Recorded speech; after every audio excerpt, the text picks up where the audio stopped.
What happens when you lose someone so important that your life is divided into before and after? Some losses do that. They aren't just sad events, they become fault lines in our life. Losing my mother changed me in ways I did not fully understand at the time. When people are younger, they often think grief is something you go through and then you get over it, or it's not going to happen to you. You mourn, time passes, you become stronger, and life moves on neatly. That may happen with some losses, but there are other losses that become an integral part of your structure and your being and your fiber. They shape how you feel, how loved you feel, how alone you are, what holidays mean, what memories mean, how certain ages can feel when you reach them. Recently superseding my mother's death age and my father's death age, you do not know how to get over it because it's something more important than that. Sometimes you carry it forward and you learn to live with it. We all have to.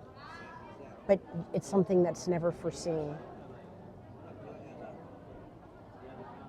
Why can grief stay quiet for years and then suddenly return?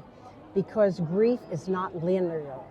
It can hide during survival years, during child rearing years, when you're working, when there's a crisis, when you simply do not have the luxury to collapse. Then one smell, one song, one face, one age, one wrinkle, one holiday, one unexpected resemblance can open the whole thing up again. That happened to me in Italy. I met family members and people who carried echoes of my mother, a gesture, a face, a way of speaking, a profile, warmth. And suddenly, grief was no longer an old story. It was alive in the room. It was painful, but it was also healing.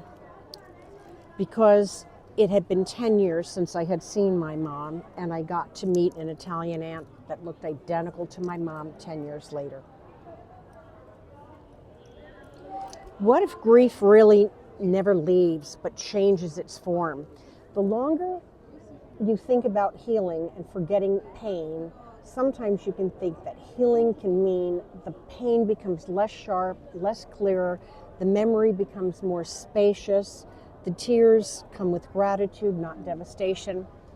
The only person you lost continues influencing the woman you have become. Italy changed me because it gave me grief somewhere to breathe. Through family, through memories, resemblance of my mother's aunt, Lucia, that looked just like my mother, tenderness, through the feeling that life is larger than one country, one timeline, and one ending. My mother died young. The fact never changed, but what happened inside of me was a loss that keeps evolving, and that is something many women understand. We carry it forward, sometimes in sorrow, sometimes in strength. Sometimes we see in the mirror resembles the face of the loss that we've had.